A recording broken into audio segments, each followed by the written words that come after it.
మరి మా తండ్రి గారితో సేవ చేసిన పిఎల్ పరంజ్యోతి గారు మా తండ్రి గారికి ఆత్మీయ తండ్రి. ఆయన పెద్ద కుమార్తె పెద్దక్క రేచేల్ అక్క అని తెలుసు. మరి మేము అప్పటికి బాగా చిన్న పిల్లలము. రెండవ అక్క చెంటక్క బుజ్జక్క అందరూ తెలుసు. స్పర్జనాన్ని కూడా నాకు తెలుసు. అలాగే శామ్యూల్ పిన్ని మొత్తం 10 మంది పిల్లలు 11 మంది పిల్లలు. రీసెంట్గా శామ్యూల్ పిన్ని గారిని మోరీలో కలిశాను. మరి అనుకోకుండా నేను దుబాయ్ వస్తాను షారోన్ నువ్వు ఎక్కడున్నావు అంటే చిన్నప్పుడు చూశానన్నా అన్నాను. తర్వాత స్పర్జనాన్ని అయితే 2 సంవత్సరాల క్రితం వచ్చారు. ఎన్ఎస్ కామన్ పిల్లలు గారు కూడా ఇక్కడికి వచ్చారు. దేవుడి స్తోత్రం. ఎయిర్పోర్ట్లో దిగి పెంతెకొస్తు అనుభవం కలిగిన చర్చి కావాలంటే మరి ఎవరో దినేష్ గారు మా చర్చికి తీసుకొచ్చారు. మరి తిరిగి పిఎల్ పరంజ్యోతి గారి యొక్క దీవెన కుమారి గారి కొడుకు వేరు. దేవుని స్తోత్రం. అందరి ఫేస్లో అలా ఉంటాయి. నేనైతే రేచెల్ లెక్క కొడుకు అనుకుంటా ఉండేదాన్ని. దేవుని స్తోత్రం. రేచెల్ లెక్క అంటే పెద్దది. మరి మీ గురించి నాకు తెలిసిన ఒక్క విషయాన్ని చెప్తాను. అదేంటి పాస్టర్ గారు దైవ సేవకులు కడుపులో ఉన్నప్పుడు వాళ్ళ అమ్మగారి పేరు అమ్ములక్క. నా రెండవ కుమార్తె నా రెండవ సహోదరి ఎస్తేర్ అక్క చెప్పి మేము కూడా 7 అని చెప్పాం.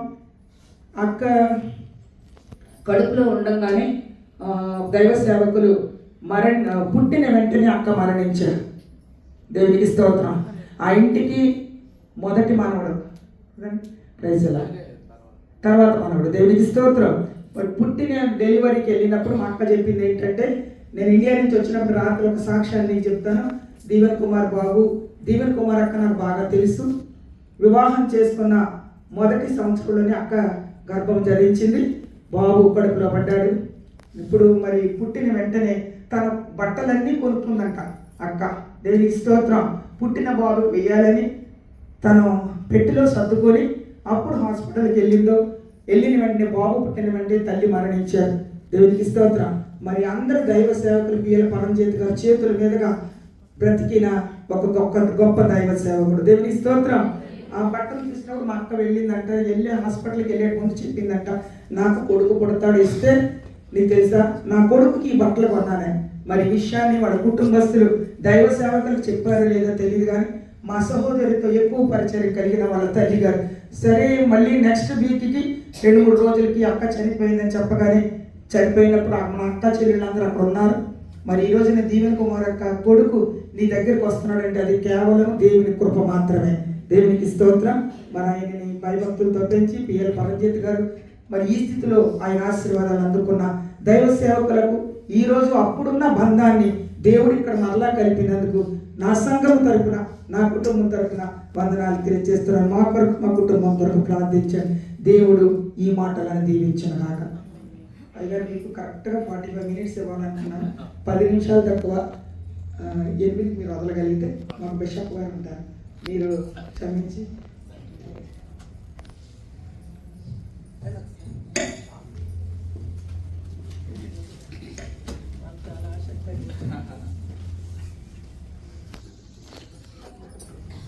నాకు విన్నది మంచి దైవ సేవకులు మంచి వాక్యం అని చెప్తున్నారు. దేవుడు మరి మంచి వర్తమానం వింటానికి దేవుడు కృపను అనుగ్రహించాడు. అందరూ చప్పట్లు కొట్టి దైవ సేవకుల గురించి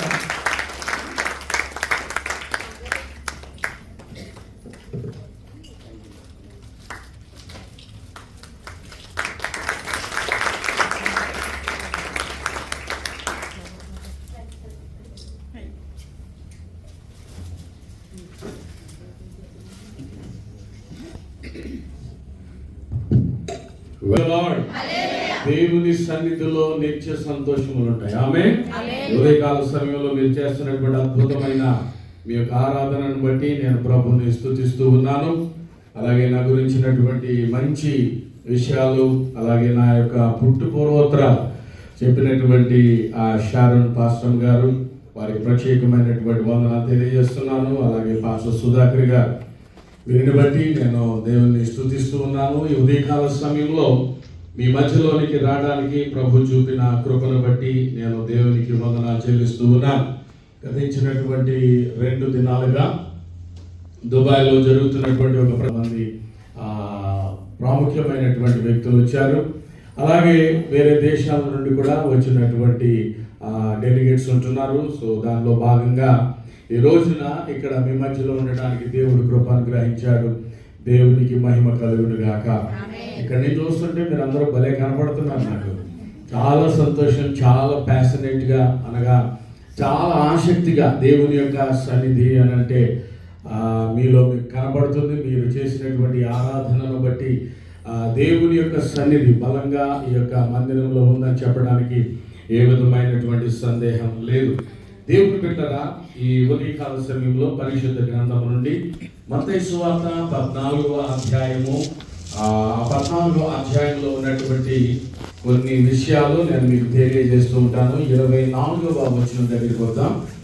అక్కడ 22వ వచనం నుండి కనుక మనం చదువుకున్నట్లయితే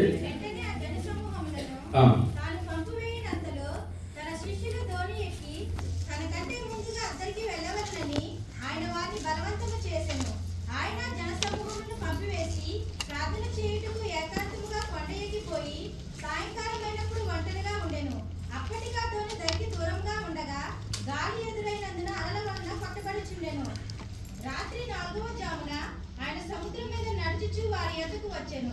ఆయన సముద్రం మీద నడుచుట శిష్యులు చూచి తొందరపడి పోతమని చెప్పుకుని భయం చేత కేకలు వేసిరి.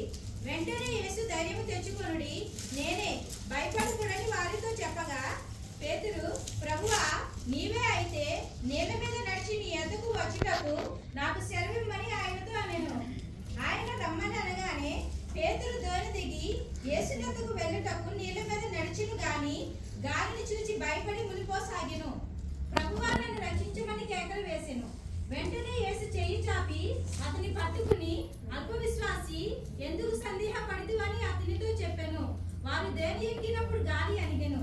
అంతటా దోణిలో ఉన్నవారు వచ్చి, నీవు నిజముగా దేవుని కుమారుడు అని చెప్పి ఆయనకు మ్రొక్కిరి. చాలా మంది దేవుని బిడ్డలారా, చదవబడినటువంటి వాక్య భాగంలో యేసు క్రీస్తు ప్రభు వారు ఆయన తన శిష్యులను ఆయన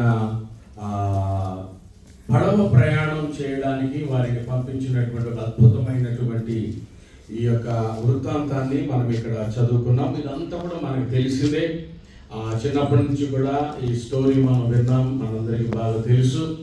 దేవుని బిడ్డరా, యేసు ఈ బెత్సాయిదా అనేటువంటి అరణ్యంలో 5 రొట్టెలు 2 చేపలు 5,000 మందికి ఆయన ఆహారంగా పెట్టాడని, ఆ తర్వాత ఆయన తన శిష్యులకు ఈ అద్భుతమైనటువంటి కార్యం చేయడం ద్వారా తన యొక్క శక్తిని, తన యొక్క మహిమను ఆయన చూపెట్టడానికి ఆయన ఈ రీతిగా కార్యాన్ని జరిగించినట్టుగా మనం దేవుని వాక్యంలో చూడగలుగుతున్నాం.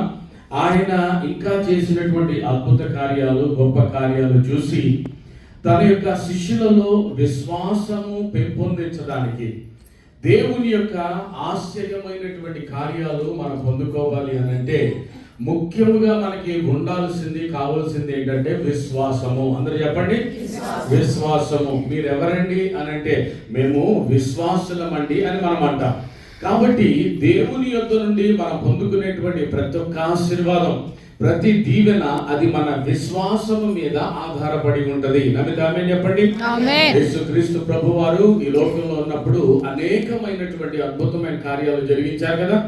ఆయన దగ్గరికి వచ్చినటువంటి వారు పొందుకునేటువంటి ఆశీర్వాదాలు చూడండి. నేను మీ కొరకు ప్రార్థన చేశాను కాబట్టి, లేకపోతే నా చెయ్యి మీ శిరస్సు మీద పెట్టి నేను ప్రార్థన చేశాను కాబట్టి మీకు స్వస్థత కలిగింది అని ఎక్కడైనా బైబిల్లో రాయబడి ఉందా చెప్పండి? ఎక్కడ రాయబడలేదు.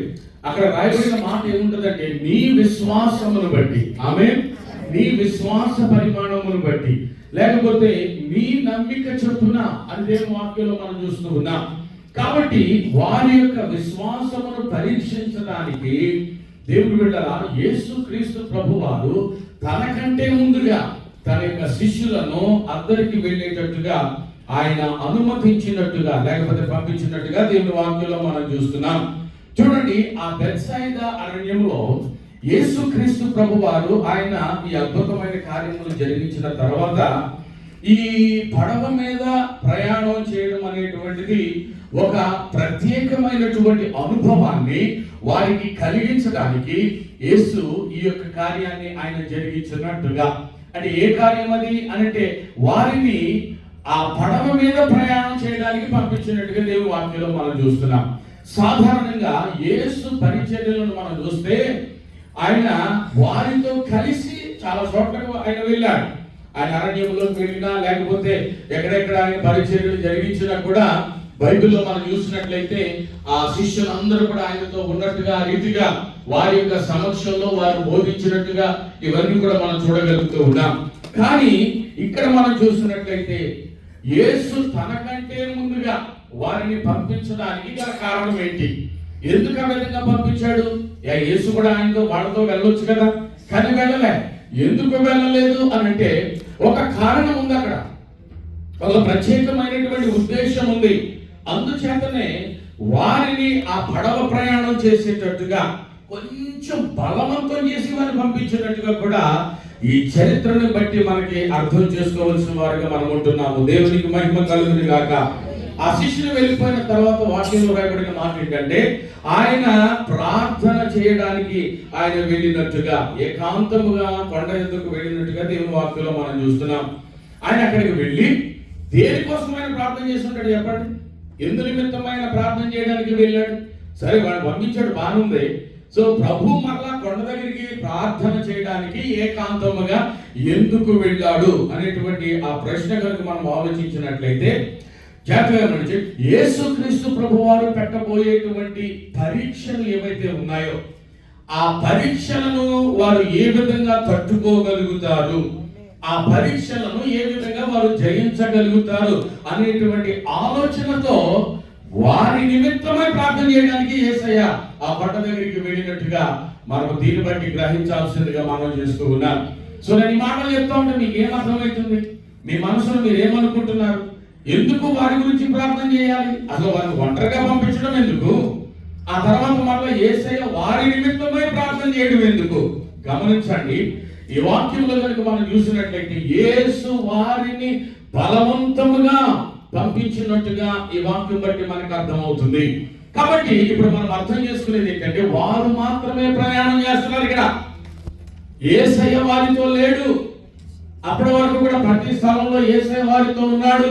ఏమంటే యేసు ఉన్నాడు కాబట్టి ఆ ధైర్యం వేరే. మా రక్షకుడు ఉన్నాడు, మన అద్భుతాలు చేసేస్తాడు, ఏదైనా కష్టం వచ్చిందంటే మమ్మల్ని ఆదుకుంటాడు, ఆయన మాతో ఉన్నాడు అనేటువంటి ఆ గొప్ప విశ్వాసంతో వారు ఉన్నాడు. అది వేరే అనుభవం. అది కానీ ఇక్కడ మనం చూసినట్లయితే యేసు వారితో లేడు. ఇప్పుడు వారు చేస్తున్నది ఏంటంటే ఆ సముద్రంలో పడవ ప్రయాణంలో ఉన్నారు. జాగ్రత్తగా గమనించండి. ఈ విషయాన్ని ఎందుకు ఇక్కడ రాశాడు ఈ విధంగా అంటే మన ఆత్మీయ జీవితాన్ని పరీక్షించేటువంటి సందర్భాలు చాలా సార్లు మనకు కూడా వస్తూ ఉంటాయి. మనం కూడా కొన్నిసార్లు ఒంటరిగా ప్రయాణం చేస్తున్నట్టుగా మనకి అనుభవం కలుగుతూ ఉంటది. అయ్యో, మనతో ఉన్న వారందరూ కూడా లేరు, ఇప్పుడు నేను ఒంటరిదాన్ని, నేను ఇక్కడ ఉంటున్నాను, నా పరిస్థితి ఏంటి, ఈ జీవిత యాత్ర ఏ విధంగా కొనసాగుతుంది, నా పరిస్థితి ఏంటి, నేను కూడా ఆ సముద్రంలో వెళుతున్నటువంటి ఒంటరి వ్యక్తిగా నేను ఉన్నాను అనేటువంటి అనుభవాలు చాలా సార్లు దేవుని యొక్క ప్రజలుగా మనకి కలుగుతూ ఉంటాయి. దేవుని బిడ్డలారా, యేసు వారితో ధోనిలో లేడు అనేటువంటి విషయాన్ని వారు కూడా గమనిస్తా ఉన్నారు. కాబట్టి దేవుని బిడ్డలారా, కొన్నిసార్లు వినండి, యేసయ్య మనల్ని కొన్ని పరీక్షల గుండా ఆయన మనల్ని నడిపిస్తాడు. నమ్మితే ఆమేన్ చెప్పండి. నువ్వు ప్రార్థనా పరురాలవే, వెరీ గుడ్. నువ్వు వాక్యాన్ని చదివేదానివే, వెరీ గుడ్. మంచి ఆరాధన కూడా నువ్వు చేస్తావు. అంతేకాదు, నువ్వు వెళుతున్నటువంటి ఆ యొక్క మందిరంలో కూడా ఒక బలమైనటువంటి పిల్లర్గా నువ్వు ఉంటున్నావు. చక్కని ఆ పరిచర్యలు చేస్తా ఉన్నావు. పాస్టర్ గారు ఎప్పుడు కూడా అందుబాటులో నువ్వు ఉంటున్నావు. మంచిదే, ఇవన్నీ కూడా మంచిదే. కానీ ప్రభువా, ఇన్ని కార్యాలు నేను జరిగిస్తున్నప్పటికీ కూడా ఏంటిది? ఎందుకు ఈ పరీక్ష? ఎందుకు నాకే ఇది జరగాలి? ఎందుకు నా కుటుంబంలో ఈ పరిస్థితి కలుగుతుంది? ఏంటి నా పడవ ప్రయాణం, నేను అద్దరికి వెళ్ళగలుగుతానా? నాకు జయం కలుగుతుందా? నా జీవితం అసలు ఏంటి? అనేక సార్లు అటువంటి అనుమానాలు మనకి కలుగుతాయి. నమ్మితే ఆమేన్ చెప్పండి. ప్రైజ్ ది లార్డ్, హల్లెలూయా. దేవుని బిడ్డలారా, దయచేసి గమనించండి, కొన్నిసార్లు ఈ పరీక్ష అనేటువంటి సమయాన్ని దేవుడు అనుమతి చేస్తాడు. ఆమేన్. దేవుడు అనుమతి చేస్తాడు. నువ్వే కంగారు అయిపోవక్కర్లేదు. ఎందుకు అనంటే అది పరీక్షా కాలం. అది చెప్పండి, చెప్పండి, ఏం కాలం అది? పరీక్షా కాలం. It is a testing time. It's only for a season. అది కేవలము ఈ పరీక్షా సమయం అనేటువంటిది ఒక కాలమునకు, ఒక సమయానికి మాత్రమే ఉంటదనే సంగతి నేను ఇప్పుడు మీకు తెలియజేస్తున్నాను. చాలా సార్లు అనుకుంటున్నారు, అమ్మో ఇంక నా బ్రతికింతే, నా పరిస్థితులు ఇంతే. చూడండి, ఎంత భక్తిగా ఉన్నప్పటికీ, ఎంత ప్రార్థన చేస్తున్నప్పటికీ, ఇదేంటో ఏమో దేవుడు నన్ను మర్చిపోయాడు. ఏమండి, దేవుడు నన్ను వదిలేశాడు. నేను ఒంటరిగా ఉన్నటువంటి పరిస్థితి నాకు కలుగుతా ఉంది. ఏంటి నా బ్రతుకు, నా భవిష్యత్తు ఏంటి? నేను నా జీవితాన్ని కొనసాగిస్తానా, లేకపోతే ఇక్కడతో ఆగిపోద్దేమో? ఏమండి, కాబట్టి దేవుని బిడ్డలారా, అటువంటి సమయాన్ని, సందర్భాన్ని కేవలము దేవుడిని యొక్క విశ్వాసమును పరీక్షించడానికి మాత్రమే ఆయన పంపించాడు అనే సంగతి మర్చిపోవద్దు. రాత్రి వేళలో ఉంటున్నావు, రాత్రి గడియల్లో ఉంటున్నావు, చీకటి సమయంలో నువ్వు వెళ్తూ ఉన్నావు. ఆ చీకటి సమయంలో కూడా నువ్వు ప్రయాణం చేయగలుగుతున్నావా? అది ప్రశ్న. యేసయ్య నాతో ఉన్నాడు. ఎటువంటి ప్రతికూలమైన పరిస్థితులు వచ్చినా, ఎలాంటి కష్టం వచ్చినా, ఎలాంటి బాధ వచ్చినా, ఏది ఏమైనా సరే నా దేవుని వైపు నా దృష్టి ఉంటుంది.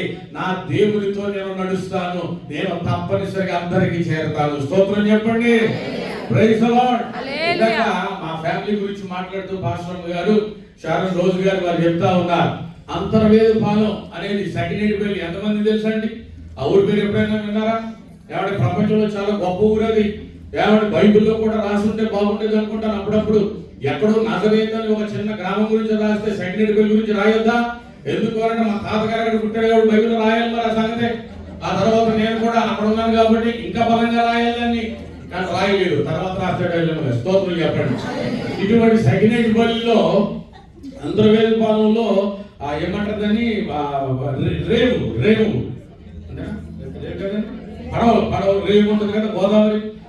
రైట్. ఆ రేవులో సార్ ఏం జరిగిందంటే, నేను నా కజిన్స్ మేమందరం కూడా అమెరికా నుంచి వచ్చారు, అక్కడిక్కడ వేరే దేశాల నుంచి వచ్చారు. సో సరదాగా అలా వెళ్ళొద్దాం, ఊరు చూద్దాం. ఎప్పుడో మనం చిన్నప్పుడు మనం అక్కడ బ్రతికాం, చూసాం. ఇప్పుడు చాలా మారిపోయింది. ఇప్పుడంతా దుబాయ్ వాళ్ళే, మీలాంటి వాళ్ళే. ఇప్పుడంతా కువైట్ వాళ్ళే, ఇప్పుడంతా ఫారినర్స్ ఉంటున్నారు ఇక్కడ. అబ్బో చాలా బాగుంది అని అంతా ఊరంతా చూస్తా ఉన్నాం. తిరుగుతూ ఉండి పడవెక్కితే బాగుంటది అని పడవెక్కామండి. సాయంకాలం 6 గంటల సమయంలో ఆ పడవెక్కి వెళ్తుంటే, ఆ పడవ నడిపేటువంటి ఆయన, ఆ డ్రైవర్ చాలా గొప్ప, చాలా అనుభవం కలిగిన వాడైనా. ఎంత అనుభవం కలిగిన వాడంటే, గాలి వచ్చిందంట, ఆ గోదావరి సముద్రం కలిసే చోటకి వెళ్ళిపోతుంది. ఇది అయ్యా ఏంటి ఎక్కడికి వెళ్తున్నాం, మనం అటు కదా వెళ్ళాల్సింది, అవతల వైపుకి వెళ్తాం కదా, కానీ ఏంటికి ఇలాగ వెళ్ళిపోతుందంటే, నా వల్ల కాదని గాలి ఇటొస్తాక వెళ్ళిపోద్దంట. ఎవడో అన్నాడు మా ఊడు, ఎందుకన్నా నువ్వు అనవసరంగా ఇది ఎక్కుదామన్నావు, ఉన్న కాడ నువ్వు ఉండవు, అనవసరంగా అది ఎక్కుదాం ఇది ఎక్కుదాం అంటున్నావు. ఇప్పుడు ఇది ఎక్కాం, ఆయన ఏమో చేతులు ఎత్తేసాడు. ఇప్పుడు మన పరిస్థితి ఏంటి? ఏమంటే ఎలా ఉంటుందో చూడండి. చక్కగా నవ్వుతున్నారు, మాకేం గుండెలు జారిపోయి, మా ఆశ అడియాశలు అయిపోయాయి. ఆయనే మాకు ఆధారం. ఇప్పుడు ఆయన ఏమంటున్నాడు, గాలి ఇటు వస్తాయి అని వెళ్ళిపోతాయి అని అంటున్నాడు. అంటే సముద్రం వస్తే సముద్రం దూరిపోతాం వెళ్ళి. ఏమన్నా ఎంత బతుకు ఇదేమన్నా పరిస్థితి అండి.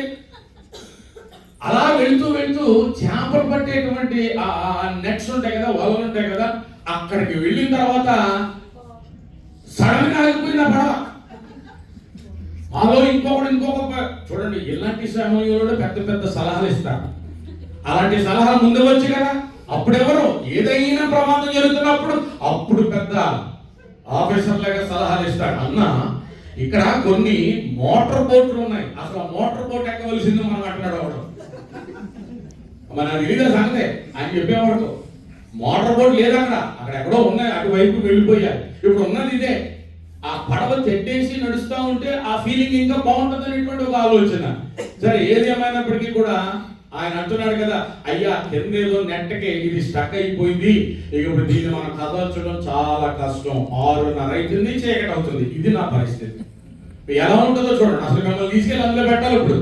అప్పుడు చెప్తారు పరిస్థితి ఎలా ఉంటుందో, మీ అనుభవం ఎలా ఉంటుందో, ఎంత ధైర్యశాలులో, ఎంత విశ్వాసం కలిగిన వారో. ఏంటి అలా చూస్తున్నామేంటి? ఆ పడవని అందులో కూర్చోబెట్ట నీకు తెలుస్తారు. అర్థమవుతుందా? ఇక్కడ ఎగ్జాక్ట్ గా అదే పరిస్థితి అండి. యొక్క శిష్యుల యొక్క పరిస్థితి ఇదే కనబడతా ఉంది. జాగ్రత్తగా గమనించండి. తీవ్రమైనటువంటి పరీక్షల ఫలితమే గొప్ప విశ్వాసం అని మీకు నేను మనవి చేస్తున్నాను. ఆమేన్. స్తోత్రం. ఈ విశ్వాసపు పరీక్షను జయించడం అంత తేలిక కాదు. అర్థమవుతుందా? చాలా సార్లు మనం చాలా సూపర్ న్యాచురల్ బిలీవర్స్ లాగా మాట్లాడేస్తూ ఉంటాం. అబ్బో అదంతా అండి, అసలు దేవుని మీద విశ్వాసం ఉండాలి అని బల్ల గుద్ది మాట్లాడుతూ ఉంటాం. అంత సీనియం లేదు నీకు. ఏంటి నిజమైనటువంటి కష్టాల గుండా సుడిగుండాల గుండా నువ్వు వెళుతూ ఉన్నప్పుడు, కృంగిపోయినటువంటి స్థితిలో నువ్వు ఉన్నప్పుడు ఏమంటే దేవుని గురించి మాట్లాడడం అంత సులభమే కాదు. ముఖ్యంగా విశ్వాసం గురించి మాట్లాడడం ఇంకా అంత సులభమే కాదు. మీకు సంగతి చెప్పమంటారా, మీరేమనుకోదు కానీ ఈ రోజున బోధ చేయాలి అని అంటే ఎవరికి చేయాలో తెలుసా? క్రైస్తవులు చేయాలి. క్రైస్తవ పక్కన వాళ్ళ సంగతి పక్కన పెట్టండి. వాళ్ళ గొప్ప విశ్వాసం ఉంటుంది, వారి నమ్మితే మామూలుగా ఉండదు వాళ్ళ విశ్వాసం. కానీ క్రైస్తవుల్లోనే తోమలు ఎక్కువైపోతూ ఉన్నారు. అవునా కదా? మీరు చెప్పండి. ఏమంటే బైబిల్లో, ఎందుకంటే బైబిల్ బాగా చదువుతున్నారు కదా, ఒక మాట చెప్తుంటే మరి ఎలా ఉంది కదండి బైబిల్లో అని అంటాడు. చెప్పిన మాట మీద విశ్వాసం ఉండదు, చెప్పని మాట తీసుకొస్తాడు మళ్ళీ ఇంకో అనుమానం కలిగేయడానికి.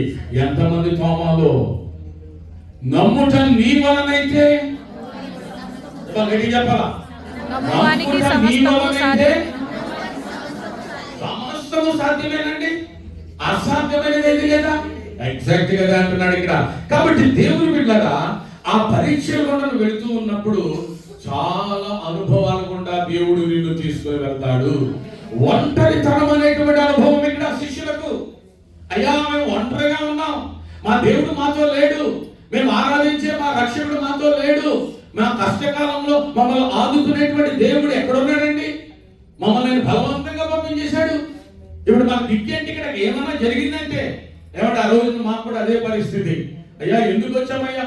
పోనీ ఏదో ఆ గాలి తగ్గిన తర్వాత మరలా బలంగా కనుక తెడ్డేస్తే ఆ పడవ మరలా డైరెక్షన్ మారొచ్చు, మరలా మేము ఇంటికి వెళ్ళిపోవచ్చు.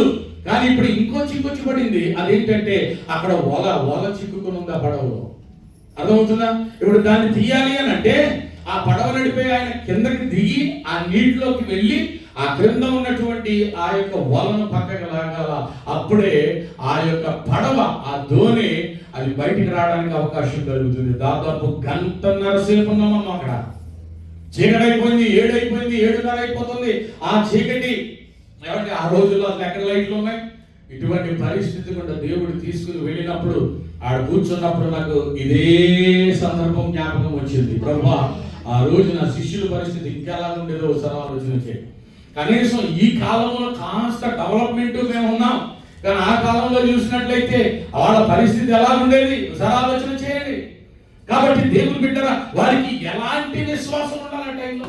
చూడండి, వారు కటిక చీకటిలో ఉన్నారు, రాత్రి వేళలో వారు ఉంటున్నారు. ఏమండి, ఈ శిష్యులు ఈ గలిలయ సముద్రంలో అంధకారములో వారు పరీక్షించబడుతున్నటువంటి సందర్భం అది. చాలా సార్లు మన పరిస్థితి కూడా అలాగే ఉంటుంది.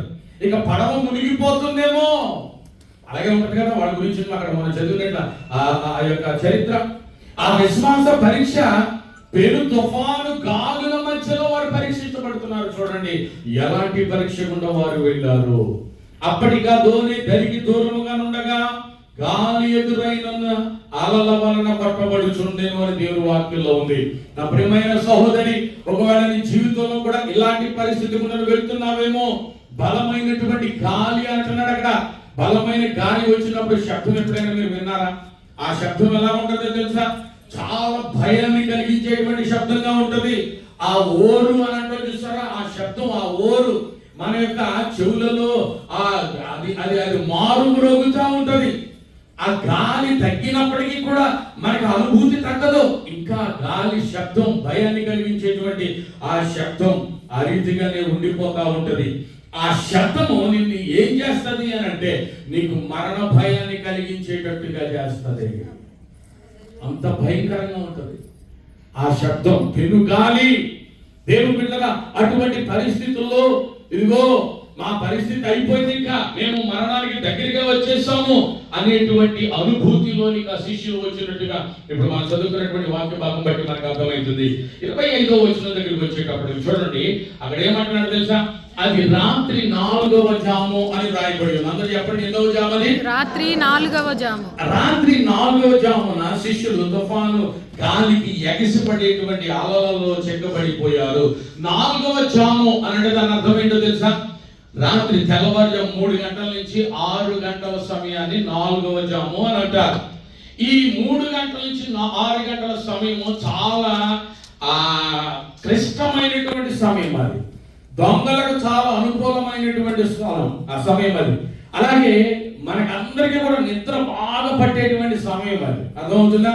సాధారణంగా 1 గంట 2 గంటల వరకు ఏదో రకంగా మెలుగుగా ఉంటాం, కానీ 3 అయ్యేటప్పటికి, నేను కావాలంటే దాన్ని మరలా మీరు టెస్ట్ చేసుకోండి, 3 అయ్యేటప్పటికి ఒక తెలియనటువంటి రీతిగా ఒక మత్తు వచ్చేస్తుంది.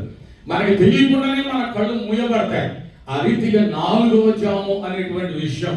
ఇప్పుడు కాపలాదారులు ఉంటారు కదా, సెక్యూరిటీ వారు ఉంటారు కదా, 2:30-3 గంటల వరకు మెలకుగా ఉండడానికి చాలా సాయశక్తుల ప్రయత్నం చేస్తూ ఉంటారు.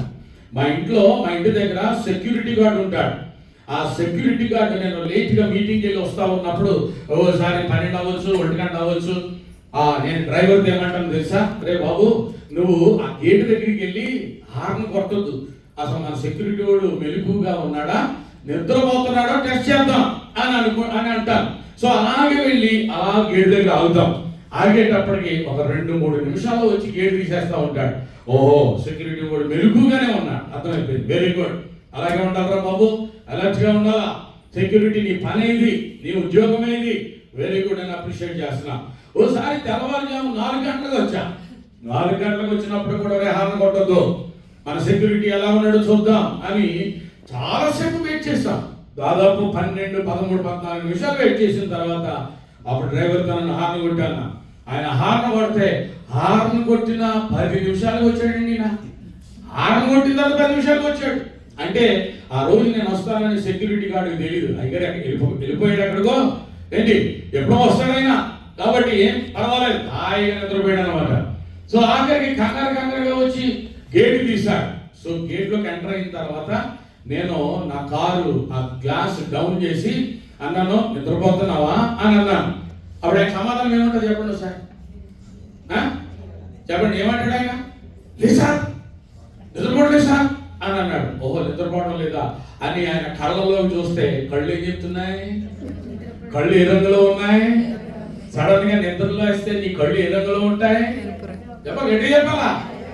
ఎర్రగా ఉంటాయి. నీ నోరు అబద్ధం ఆడొచ్చు, ఏమండి, నీ మనసు అబద్ధం చెప్పొచ్చు, కానీ నీ కళ్ళు నిజాన్ని చెప్తాయి. దేవుని బిడ్డరా చూడండి, 4వ జాము, ఈ 4వ జాము అనేటువంటిది చాలా క్లిష్టమైనటువంటి సమయం. ఈ తొలి రేయి గడియ అని కూడా దీన్ని అంటారు. ప్రజలు మంచి నిద్రమత్తులు ఉండేటువంటి సమయం అది. అదే సమయం సాతానుకు కూడా చాలా అనుకూలమైనటువంటి సమయం అని మీకు నేను జ్ఞాపకం చేస్తున్నాను. చూడండి, ఎగ్జాక్ట్ గా ఇలాంటి సమయంలోనే ఆ 4వ జాముననే నా యేసయ్య ఆ సముద్రం మీద వారి దగ్గరికి నడుచుకుంటా వస్తూ ఉన్నారు. అప్పటికి శిష్యుల పరిస్థితి ఏంటి? భయంతో వణికిపోతున్నారు, మరణ భయంతో వారు ఉంటున్నారు. భయంకరమైనటువంటి గాలి తుఫాను ఆవరించి ఉంది, మేము అందరికి వెళ్ళలేము అనేటువంటి పరిస్థితుల్లోనికి వచ్చేసారు వారు. సరిగ్గా ఆ గడియలోనే, అందరూ చెప్పండి, ఆ గడియలోనే చెప్పండి. ఆ గడియలోనే నీ పరిస్థితి ఏంటో నాకు తెలియకపోవచ్చు, నీ కుటుంబ పరిస్థితి ఏంటో నాకు తెలియకపోవచ్చు, లేకపోతే ఇండియాలో ఉన్నటువంటి నీ కుటుంబ పరిస్థితి ఏంటో, నీ బిడ్డల సంగతి ఏంటో నాకు తెలియకపోవచ్చు. కానీ పరిశుద్ధాత్మ దేవుడు మన మధ్యలో ఉన్నాడు. ఆయన హృదయాంతరంగా నేను మాట్లాడేటువంటి దేవుడు. ఆయన స్తోత్రం చెప్పండి. హల్లెలూయా. రోజును కాచిన కన్నీరు ఆరాధనలో ప్రభు చూశాడమ్మా, ప్రభు చూశాడు. ఆయన చూడటం మాత్రమే కాదు, కేవలం ఆయన చూసే దేవుడే కాదు, ఆయన నిన్ను తన చెయ్యి చాపి పైకెత్తి ఆయన శిఖరం మీద నిలబెట్టే దేవుడు ఆయన. హల్లెలూయా, హల్లెలూయా. నీ దుఃఖ దినాన్ని సమాప్తం చేసే దేవుడు ఆయన. ఓ నీ దుఃఖాన్ని, నీ కన్నీటిని నాట్యముగా మార్చే దేవుడు ఆయన. హల్లెలూయా, నాట్యముగా మార్చే దేవుడు ఆయన. ఎప్పుడైతే యేసయ్య దూరం నుండి చూస్తున్నారో, ఆఫ్ కోర్స్ వారు భూతం అనుకున్నట్టుగా దేవుని వాక్యంలో రాయబడి ఉంది. కానీ ఇంకో సంగతి చెప్పమంటారా? నా యేసయ్య వస్తున్నాడు నా కోసం. హల్లెలూయా. నా కష్టకాలంలో నన్ను ఆదుకోవడానికి నా యేసయ్య ప్రత్యక్షమయ్యాడు అక్కడ. నా యేసయ్య నేను ఎప్పుడు కృంగిన సమయంలో ఉంటుండగా నన్ను ఆదుకునేటువంటి దేవుడిగా ఉంటున్నాడు అక్కడ. హల్లెలూయా. చాలా సార్లు మన బోధలు ఎలా ఉంటాయంటే ఎక్కడ నెగిటివ్ పాయింట్ ఉంటుందో అక్కడ ఆగిపోతాం మనం. అవునా కదా చెప్పండి. తోమా అనే శిష్యుని గురించి మాట్లాడాం అనుకో, ఫర్ ఎగ్జాంపుల్. ఆ తోమా గారండి, అబ్బో డౌటింగ్ తోమా అయినా చాలా అనుమానం అండి. నువ్వు ఆయన చేతిలో వేలు పెట్టి చూస్తేనే తప్ప ఆయన నమ్మను అని అన్నాడు ఆయన. కాబట్టి తోమ, మనందరం కూడా తోమ లాంటి వాళ్ళం, మీరు చాలా మంది తోమ లాంటి వాళ్ళం అని ఇక అది పట్టుకుని ఏం చేస్తా ఉంటాం.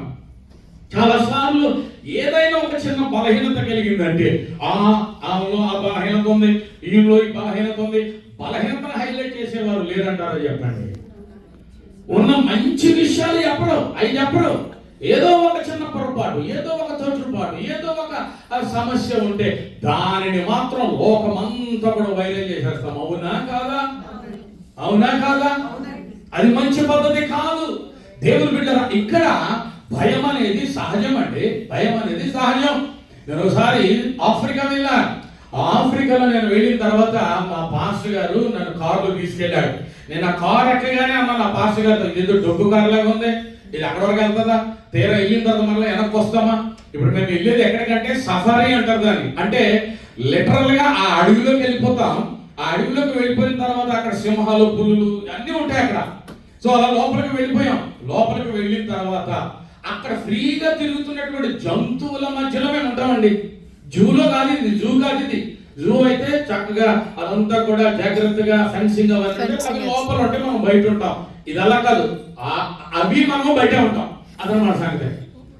ఇప్పుడు సరిగ్గా అక్కడికి వెళ్ళిన తర్వాత దరిదాపు ఒక 7-8 సింహాలు రోడ్డు మధ్యన కూర్చుని మీటింగ్ పెట్టుకున్నాయి. కమిటీ మీటింగ్ లో ఉన్నారు వాళ్ళు. మాకు అక్కడ ఆర్డర్స్ ఏంటంటే ఎంట్రన్స్ లో, అయ్యా మీకు అడ్డంగా ఏదైనా ఒక జంతువు ఉంటే మీరు హార్న్ కొట్టకూడదు, లైట్లు వేయకూడదు అనేటువంటి స్ట్రిక్ట్ ఆర్డర్స్ వచ్చినాయి. అవన్నీ మేము ఫాలో అవుతామని సంతకం పెట్టాలి అక్కడ. అర్థం అవుతుందా? తేడా వచ్చిందంటే నీ తెప్ప నువ్వు పడాలని దాని అర్థం. మాకేం సంబంధం లేదని. ఎందుకంటే ముందే చెప్పాం కదా జాగ్రత్తలన్నీ కూడా. ఆ జాగ్రత్తలు తీసుకుంటేనే బతికి బయటకు వస్తావు నువ్వు. సరే, మేము అక్కడికి వెళ్ళిన తర్వాత ఆ మీటింగ్ ఉందా అక్కడ, ఆ మీటింగ్ గవర్నమెంట్ డిస్టర్బ్ చేయకూడదు. వాళ్ళు లెగిసిన తర్వాత అక్కడి నుంచి మేము వెళ్ళాలి. భలే స్థానాలను తీసుకొచ్చేటండి మా పాస్టర్ గారు. అలా ఏమనుకుంటాను, నన్ను ఏమైనా కోపం ఉందా నా మీద? ఇలాంటి ఆలోచనలు వచ్చేసి నేను అర్థమవుతుందా? రైట్. ఆ తర్వాత ఆపేసాం, ఇంజిన్ ఆపేసాం. అక్కడ ఉన్నాం, లోపల ఉండి మాట్లాడుకుంటా ఉంటే సడన్ గా అతని దగ్గరికి వచ్చి నన్ను చూస్తున్నారు. ఎవరబ్బా అని చూస్తుంటే ఏనుగు గారు వచ్చారు నా కోసం, హలో అని చెప్పడానికి, నన్ను విష్ చేయడానికి ఏనుగు గారు వచ్చి తొండంతో ఇలా అంటున్నారు. అప్పటికే నా పని అయిపోయింది. ఆ తొండం వేసి నా గ్లాసులు కొడతా ఎంతసేపు అమ్మా? అదేమన్నా ఇనప గ్లాసా ఏంటది? మనమే ఒక గుద్దుతే గ్లాస్ పగిలిపోతాయి. ఆ తొండంతో హలో అంటే వెరీ గుడ్ వెళ్ళమ్మా, ఇలా వెళ్ళు, ఏమవుతుంది నాకు? అయ్యా మీరు కారు స్టార్ట్ చేసి వెనక తిప్పండి, వెళ్ళిపోదాం వెనక్కి అని అంటే ఆయన కారు స్టార్ట్ చేస్తుంటే స్టార్ట్ అవ్వట్లేదు. కారు స్టార్ట్ అవ్వట్లేదే బాబు, ఏం చేయమంటున్నా చెప్పు. ఇప్పుడు నేను అన్నాను, పాస్టర్ బ్రైన్ వాట్ హ్యాపెండ్? ఏమైంది? నేను ముందే చెప్పాను నీకు, నేను ఈ డొక్కు కారు ఎందుకు తీసుకొచ్చామని చెప్పాను. ఈలోగా కర్మ ఏదో సౌండ్ వచ్చింది వెనకాల ఏంటో సౌండ్ వచ్చింది, ఏంటో చూడు అని అర్థంలో చూస్తే శవం గారు వచ్చారు మా దగ్గరికి. హైదరాబాద్ వచ్చారా, వెరీ గుడ్ అని మమ్మల్ని విష్ చేయడానికి అనుకుంటా పొరపాటున ఆ వెనకాల ఉంటుంది కదా, ఏమంటుందని బంపర్, ఆ బంపర్ మీద కాలేసిందండి. కాలేసిందంటే బంపర్ లేదు, ఆడుకుంటున్న తర్వాత దాన్ని తీసుకెళ్ళి మేము అర్థంలోకి చూసేలోగా ఆ బంపర్తో ఆడుకుంటుంది. అది నాకు మైండ్ బ్లాక్ అయిపోయింది. ఇందాకేమో ఏనుగు గారు వచ్చారు, హలో అన్నాడు, అప్పటికే ఇదైపోయాం. ఇప్పుడేమో సింహం గారు దాన్ని తీసుకెళ్ళి ఆడుకుంటుంది. ఏమైంది? ఫిల్మెంట్లు దిగిపోయినాయి. ఇప్పుడు నేను ఆయన వైపు చూస్తున్నా. నేను మళ్ళీ ఇండియా వెళ్ళడం నీకేం ఇష్టం లేదా? ఏం సంగతి పాస్టర్ అని అనడం మొదలు పెట్టా. ఆయన అంటున్నాడు, ఈ కారు ఎప్పుడు ఇంతవరకు ఆగలేదండి, ఇదే ఫస్ట్ టైం అంటాడు. ఇప్పుడు ఎలా ఉంటుందో చూడు సార్, పరిస్థితి ఎలా ఉంటుంది. ఎప్పుడు ఆగలేదంట, ఇదే ఫస్ట్ టైం అంటే. ఇక్కడ ముందే ఉన్నాయి కమిటీ మీటింగ్ లో ఉన్నాయి. డిస్టర్బ్ చేయకూడదు ఎవరో కూడా. మీరు ఎప్పుడైనా కమిటీ మీటింగ్ వెళ్ళారా? ఎవ్వరు కూడా లోపల రాకూడదు, మధ్యలో డిస్టర్బ్ చేయకూడదు. ఎగ్జాక్ట్ గా అక్కడ అదే జరుగుతూ ఉందన్నా. అయ్యా ఇప్పుడు మనం ఏం చేద్దాం, ఇప్పటికే 20 నిమిషాలు అయిపోయింది, వెళ్దామా ముందుకి, వెనక్కి వెళ్ళిపోదామా? వెనక్కి వెళ్దామంటేనేమో అది ఆడుకుంటుంది వెనకాల, బంపర్తో ఆడుకుంటుంది. ఇది మా పరిస్థితి. దేవుని బిడ్డలారా, 4వ జాము అని అంటున్నాడు ఇక్కడ. అతి సమయంలో భయంతో ఉంటుండగా యేసయ్య సముద్రం మీద నడుచుకుంటా వస్తా ఉన్నాడు. స్తోత్రం చెప్పండి. హల్లెలూయా. స్తోత్రం చెప్పండి. హల్లెలూయా. హల్లెలూయా. మన కష్టాలు, మన శోధనలు, మన బలహీనతలు చూసి మన ప్రభు మనల్ని విడిచిపెట్టేశాడని మనం అనుకుంటున్నాము. కానీ సరైనటువంటి సమయంలో నేను ఇంకొక మాట చెప్పాను. ఏం చెప్పానో తెలుసా?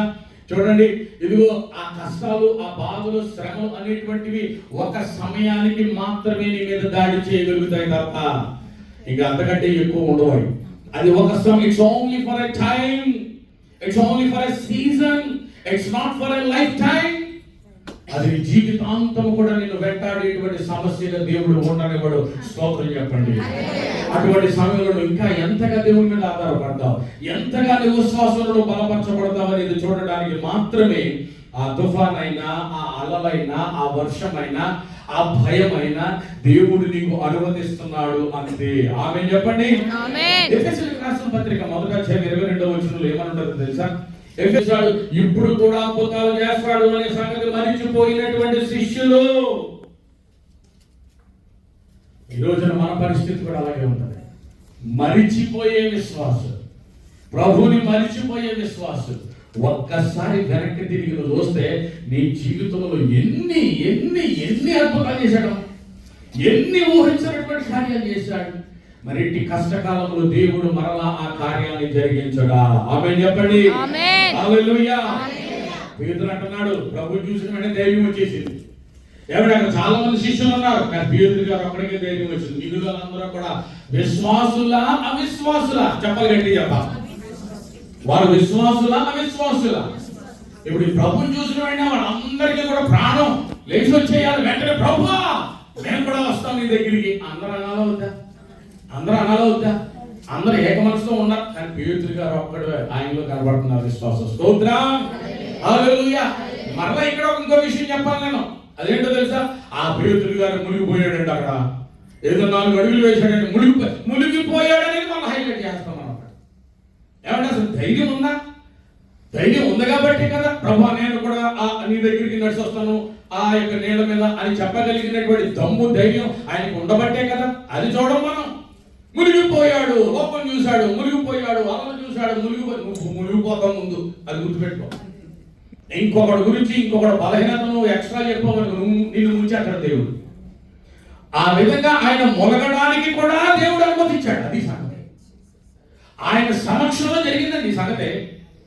యేసు ఉండగా ఆయన సమక్షంలో జరిగినటువంటి సంఘటన. ఎందుకు అని అంటే ఏమంటే పేతురు భవిష్యత్తులో ఆయన జీవితాన్ని దేవుడు ఏ రీతిగా మలచబోతున్నాడు, దేవుడు ఏ రీతిగా ఆయనను ఒక కేఫా అని పిలవబోతున్నాడు. పేతురు ఈ బండ మీద నేను సంఘాన్ని కట్టబోతున్నానయ్యా. అద్భుతమైనటువంటి కమిషన్ దేవుడు ఆయనకి ఇవ్వబోతున్నాడు. దానికోసం సిద్ధపరచడానికి మాత్రమే అనే విషయాన్ని గుర్తుపెట్టుకోండి. స్తోత్రం. కాబట్టి దేవుని బిడ్డలారా, పేతురు ధైర్యవంతుడు అని నేను చెప్తాను. పేతురు గొప్ప విశ్వాసి అని నేను చెప్తాను. కారణం ఏంటంటే ఆయన ఆ రీతిగా యేసు దగ్గరికి అలల మధ్యలో, వీటన్నిటి మధ్యలో లెక్క చేయకుండా ధైర్యముగా ఒకడు ముందుకేశాడు. స్తోత్రం. ఈ రోజున ప్రభు కూడా అదే అంటాడు. అమ్మా, నీ కష్టకాలం, నీ బాధల సమయం ఇదిగో నేను చూస్తున్నా, నీకన్నిటిని నేను చూస్తున్నా. విశ్వాసముతో అడిగేమై ముందుకు, విశ్వాసముతో రా నా దగ్గరికి రా. ఊహించినటువంటి భవిష్యత్తు నీ ముందు నేను పెడతానంటాడు. స్తోత్రం. రీతిగా మనతో మాట్లాడే అద్భుతమైన కార్యము జరిగించుగాక. పరిశుద్ధుడా, ప్రేమ కలిగిన మా పరమ తండ్రి, ఈ ఉదయకాల సమయంలో అద్భుతమైనటువంటి నాయన నీ వాక్యము ద్వారా మమ్మలను మీరు సంధించిన విధానంగా నీకు స్తోత్రం. నాయన మా విశ్వాసం ఎట్టిదో నువ్వు పరీక్షించడానికి కొన్నిసార్లు ఇటు రీతిగా నువ్వు మాట్లాడతావు ప్రభువా. ఆ విషయాన్ని మేము అర్థం చేసుకోవడానికి నీ వాక్యము ద్వారా మాతో మాట్లాడినందుకు నీకు స్తోత్రాలు. ఇక్కడ కూర్చున్నటువంటి ప్రతి బిడ్డ కొరకు నీకు వందనాలు నాయన. ఈ అద్భుతమైనటువంటి సంఘము కొరకు నీకు వందనాలు నాయన. పాస్టర్ గారు నాయన 8 వారాలు ఇండియాలో ఉండి వారి క్షేమంగా తోడుకుని వచ్చా నీకు వందనాలు చెల్లిస్తున్నా. ఈ సంఘం నీది ప్రభువా. ఈ సంఘం పట్ల ఇదిగో నీకున్నటువంటి ఉద్దేశం చాలా ఉన్నతమైనదని గ్రహిస్తున్నా నాయన. ఇక్కడికి వచ్చినటువంటి ప్రతి ఒక్క వ్యక్తిని, వారి కుటుంబాన్ని మరొక్క మారును జ్ఞాపకం చేసుకున్నానండి. ఒకవేళ వారు కూడా ఇదిగో ఈ తుఫాను ప్రయాణంలో ఉన్నట్లయితే, కష్టకాలంలో ఉన్నట్లయితే, 4వ జామున ఉన్నట్లయితే, ఇదిగో నాయన వారికి నువ్వు సమీపంగా ఉన్నావనేటువంటి విషయాన్ని వారు గుర్తెరుగులాగా ప్రభువా ఓ నీ కృపను వారికి అనుగ్రహించమని ప్రార్థన చేస్తున్నా. ఆయన ప్రతి అవసరత నీ మహిమైశ్వర్యంలో మీరు తీర్చండి యేసయ్యా. నీ సన్నిధి బలముగా వారితో ఉంచమని ప్రార్థన చేస్తున్నాను తండ్రి. నాయన వారికి జయం అనుగ్రహించండి. ఈ భారతదేశంలో వారు ఉంటుండగా ప్రభా ఒంటరితనము కాదు గాని నీవు మాతో సదాకాలం ఉన్నావు కాబట్టి నాయన నిన్ను స్తుతించగలుగుతున్నాం, నిన్ను ఆరాధించగలుగుతున్నాం. మా కష్టకాలంలో మమ్మల్ని ఆదుకునే దేవుడిగా ఉన్నందుకే నీకు స్తోత్రాలు. అటు రీతిగా నీ బిడ్డలు బలపరచండి యేసయ్యా. నీ బిడ్డలతో మీరు మాట్లాడమని ఇదిగో నాయన పాస్టర్ గారి మంచి ఆయుధారోగ్యం అనుగ్రహించండి ప్రభా. ఓ ఈ సంఘమును ఇంకా కూడా ఆశీర్వదించమని ప్రార్థన చేస్తున్నా. ఈ సంఘములో ఉన్న ప్రతి అవసరత నీ మహిమైశ్వర్యంలో మీరు తీర్చమని ప్రార్థన చేస్తున్నా. ఈ రోజున నీ రోజు ప్రభా, ఈ రోజున నేను మేము ఆరాధించబద్దులమై ఉంటున్నాం నాయన. ఈ రోజు సెలవు దినం కాబట్టి ఇంటి దగ్గర కూర్చుందాం అనేటువంటి ఆలోచన కాకుండా మీ మందిరానికి వచ్చిన ప్రతి ఒక్క వ్యక్తిని నీ చేతిలో పెడుతున్నాను ప్రభా. నీ బిడ్డలను ఆశీర్వదించండి, నీ బిడ్డలను వృద్ధి చేయమని ప్రార్థన చేస్తున్నా. నీ మహిమనైన వారి ముఖాల మీద ప్రకాశింపచేయమని ప్రార్థన చేస్తున్నాం నాయన. ఎవరైతే బలహీనతలో ఉంటున్నారో నాయన, ప్రతి బలహీనతకు ఒక పేరు ఉంది. ప్రతి నామము యేసు నామమును వంగునుగాక, ప్రతి నామము యేసు నామమును వంగునుగాక. ఆయన నీ పరిపూర్ణమైన స్వస్థత ప్రకటిస్తున్నా, నీ పరిపూర్ణమైన విడుదల ప్రకటిస్తున్నా, నీ జయమును ప్రకటిస్తున్నా. యేసయ్యా నీకు వందనాలు ప్రభా. ఆయన రీతిగా విడనటువంటి విశ్వాసులను నాయన, అలాగే నీ కాపరిని, వారి కుటుంబాన్ని, వారి బిడ్డలందరినీ కూడా ప్రభా నీ చేతులకు అప్పగిస్తూ యేసు నామమున అడిగి వేడుకుంటున్నాను మా పరమ తండ్రి. గట్టిగా ఆమేన్ చెప్పాలి.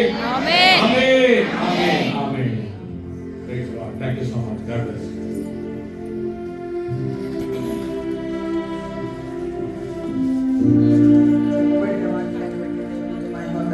రెండు చేతులు దేవుని స్తోత్రం చేయండి. హల్లెలూయా హల్లెలూయా. బలపరచబడ్డారా? కష్టములు శ్రమలు ఎవరికి వస్తాయి? పడిపోకుండా మన విశ్వాసంలో ముందుకు ఉండాలని చెప్పారు. సముద్రం వాలల మధ్యకి మనం వెళ్ళిన ఒంటరి ప్రయాణం మనం చేస్తున్నా మన పక్షంగా ఉన్నది ఎవరు? ప్రభువు. పడవలో లేకపోయినా దూరం నుండి చూసి ఆయన మనల్ని ఆదుకునే దేవుడు. దూరం నుండి బంధువులు ఆదుకోరు, దూరం నుండి రక్త సంబంధులు స్నేహితులు ఆదుకోరు. ఎక్కడైతే ఒంటరి జీవితంలో నీ ప్రయాణాన్ని సాగిస్తున్నావో, నీ కష్టములో ప్రభువు నీకు తోడుగా ఉన్నాడనే విషయాన్ని మర్చిపోవద్దు. రెండు చేతులు దేవునికి స్తోత్రం. వాక్యాన్ని అందించిన దైవ సేవకులు అలాగే అయ్యగారికి, దీవెన్ కుమార్ అయ్యగారికి నా కుటుంబం తరపున, గుడ్ న్యూస్ ఇంటర్నేషనల్ మినిస్ట్రీ తరపున వందనాలు తెలియజేస్తున్నాను. ఇప్పుడు మనం చందా పట్టుకొని చూడగా పెద్ద పాప పాడుతుంది. దేవుని ఆశీర్వదించుగా.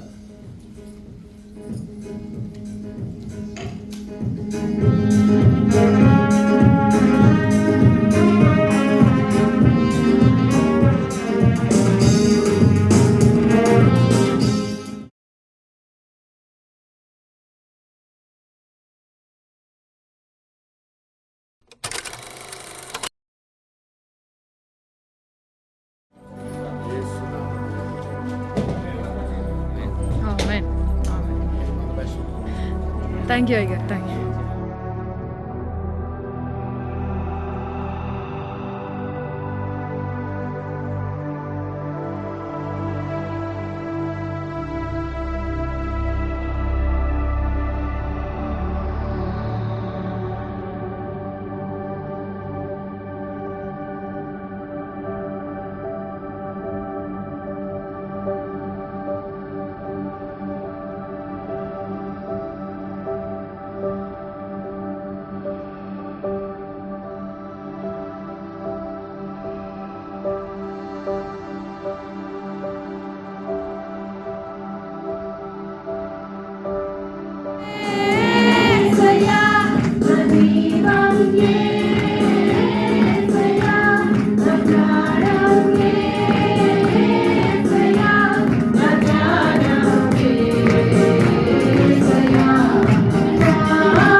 హల్లెలూయా హల్లెలూయా